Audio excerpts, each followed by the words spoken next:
খারাপ না ভাই, সার্বিক দিক থেকে 1,71,000 টাকায় এই বাইক কোনোভাবেই আপনি খারাপ বলতে পারবেন না। মানে এটা একটা গুড বাইক, পুরা দমে গুড বাইক।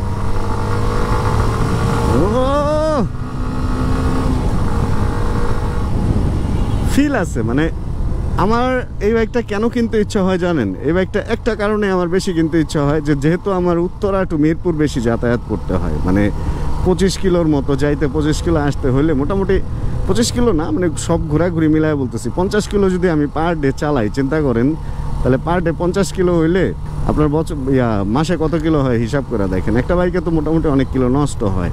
আর ওইটা যদি MT-15 বা R15 বা দামি কোনো বাইক হয়, ওই কিলোমিটারটা শেষ হইলে বা ওই কিলোমিটারটা উঠে গেলে ওটার দামও ফল করতে থাকে, তাই না ব্যাপারটা?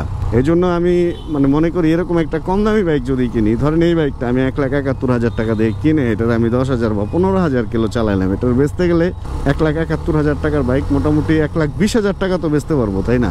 খুব একটা লস হবে না। বাট যদি একটা MT-15 আপনি 15,000 চালায় বেচতে যান, 1.5 লাখ টাকা আপনার লস হয়ে যাবে। মানে অলমোস্ট এই বাইকের একটা দামই নাই হয়ে যাবে। তো সেইখানে একটু কম দামি বাইক রেগুলার ইউজের জন্য চালাইলে কিছু সুবিধা আছে। তবে যদি আমি এই বাইকটা কিনি তাহলে আমি অবশ্যই লুকিং গ্লাস চেঞ্জ করে ফেলবো, কারণ এই লুকিং গ্লাসটা এই বাইকের খুবই খারাপ দিচ্ছে। ব্রেক ভালো দিচ্ছে। আর একটা জিনিস দেখলাম, এই যে রঙের যে ব্যাপারটা, এই রঙের মধ্যে চাকা পড়লে এই যে কাঁপাকাঁপি শুরু করে দিতেছে। এটার পিছনে কারণটা কি?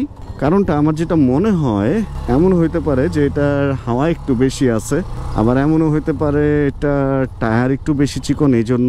চলেন তো, সিঙ্গেল পিস্টন ক্যালিপার হওয়ার কারণে কিনা ব্রেক ধরলে কিরকম একটু ছেড়ে ধরে। এবিএস একটা ব্যাপার না। হাওয়া তো ঠিকই আছে, বেশিও না কমও না, কিন্তু এই মাঝখানের লাইনটা অনেক ডাবানো, নতুন চাকা, এই কারণে এরকম কাঁপাকাঁপি করতেছিল। Not bad. চলেন আবার রাইড করি। রাইড করে যে শান্তিটা পাইতেছি, থেমে থাকলে ওই শান্তিটা পাইতেছি না। হ্যাঁ, এটা অনেক হ্যান্ডি, মানে হালকা তো কিরকম, খুব হ্যান্ডি লাগে। আচ্ছা, এই বাইকটার কর্নারিং ক্যাপাবিলিটি আসলে কিরকম, কতটুকু নিতে পারবে? নতুন চাক্কা ভাই, খুব একটা রিস্ক নিব না, বাট মানে খারাপ হবে না।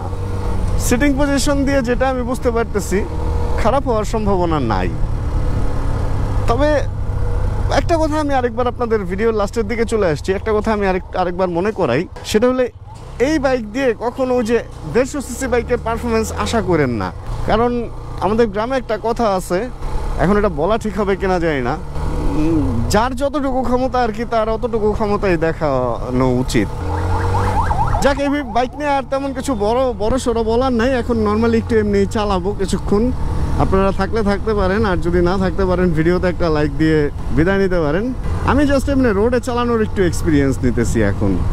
যেমন এই ধরনের রাস্তা দিয়ে তো আমরা রেগুলার চলি, অন্যান্য গাড়ির সাথে 4 নম্বর গিয়ারে আপনি বিট করতে পারতেছেন বা সামঞ্জস্যতা রক্ষা করে চলতে পারতেছেন।